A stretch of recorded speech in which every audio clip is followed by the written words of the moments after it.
Welcome back. This is your host, Noura Almasri, and this is Echoes of Impact with Noura. As we're talking about fear, I have a guest who talks always about fear, and she has a great things to share with you all. Welcome, Amanda, to Echoes of Impact. How are you doing today? Thank you. Thank you for having me. I'm doing well. Happy to be here. Thank you. Happy to have you. So usually I love to have my guests introduce themselves, just a little bit overview on yourself and what do you do? So I right now I do business consulting and motivational speaking. I owned a franchise for a long time and just through lessons that I learned of being a small business owner and just certain things that I wanted to take with me, I now teach other people about. Awesome. Awesome. So how did you end up with this business? Like what made you start this business?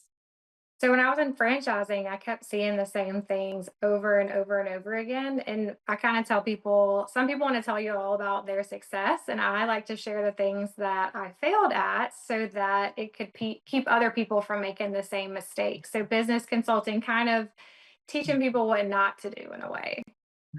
Yes. Awesome. So what's I know you said before we start, like you like to encourage people to pivot. Like, can you elaborate about that? Like, because I know, like sometimes let's take me as an example. For example, I changed my career a couple of times. I'm an accountant. I went to a nonprofit, and then I changed back to accounting. I started doing taxes.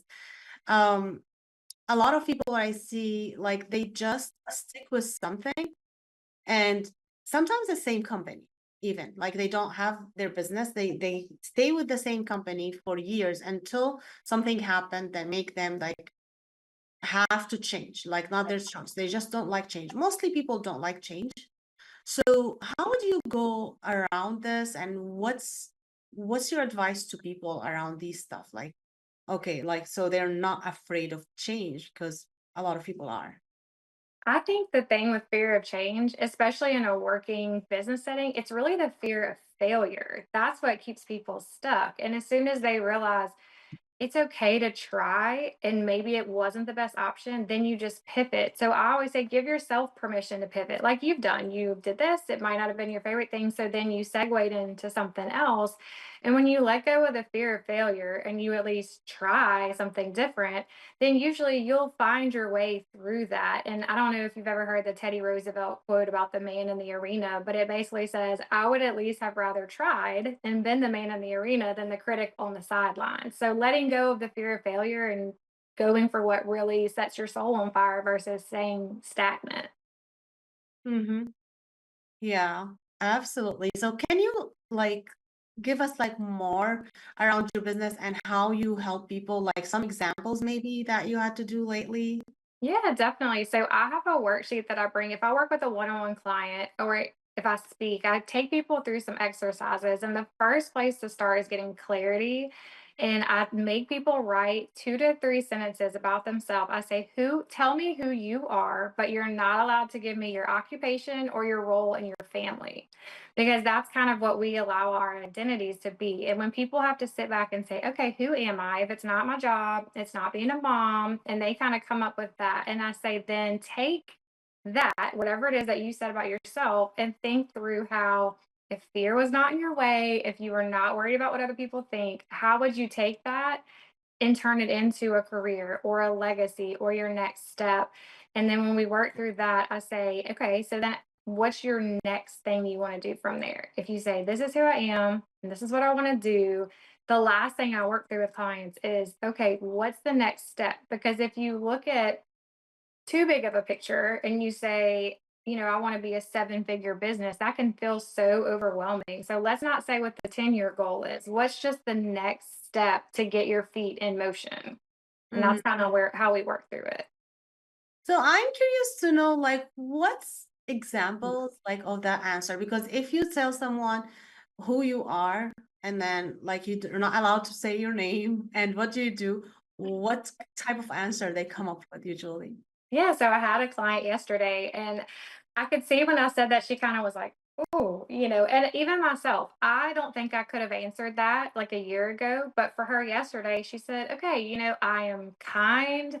I love deeply. And she kind of just said some things about herself. She said, I enjoy nonprofit work and just kind of went through more of like soul level of who she was. And I said, okay, well, how does that help you to show up in the world? And she said, I want to show up enthusiastically for other people and maybe start a podcast of encouragement. So that's kind of how we worked through that. When she said, oh, I'm kind, I'm enthusiastic, I like encouraging other people, it kind of sparked her saying, maybe I should do a podcast where that's what I do. And that's how it goes usually when they really dig into it.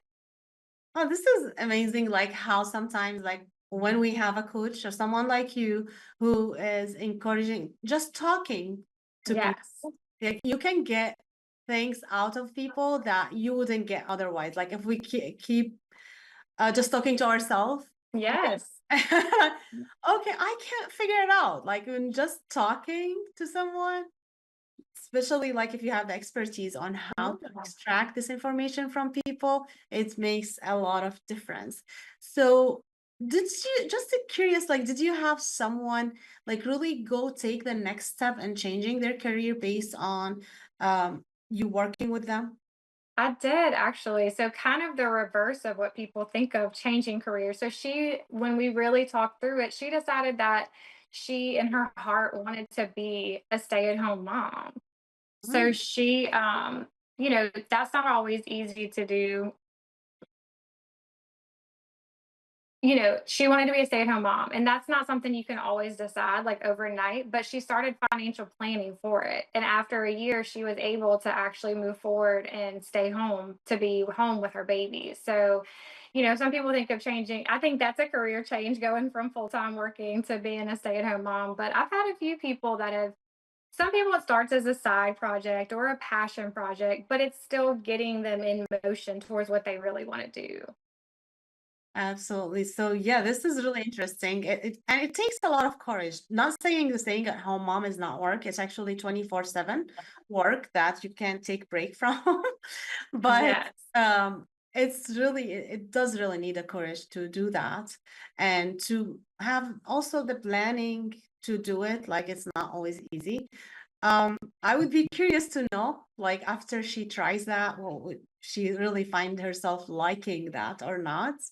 That would let me know. I would love to. No, I've done both. I have done both. I was a stay-at-home. I worked full time, and then I was a stay-at-home mom. Then I worked part time. Then now I'm back to full time, and I tell people like, gosh, stay-at-home mom is hard. It is really. I loved it, but man, it's hard. Like you said, it's 24/7. There's no lunch breaks. There's no even bathroom breaks when your babies are little. So but Yeah, yeah, and it's always like you said, courage. I think that's the right word because that's what keeps people from trying to begin with. And when they try, usually they do find. Even if it's not that specific thing that they land on, it's just like, wow, I didn't have to stay stuck in that job or in that situation. Sometimes it's even like a toxic relationship or family member boundaries, just kind of realizing you're never stuck. You always have options. yeah, absolutely. And I feel like every phase in your life will have a different option. You change as a person and your Yes. circumstances changes. Like if you have little kids, yeah, why don't you enjoy them for a while and then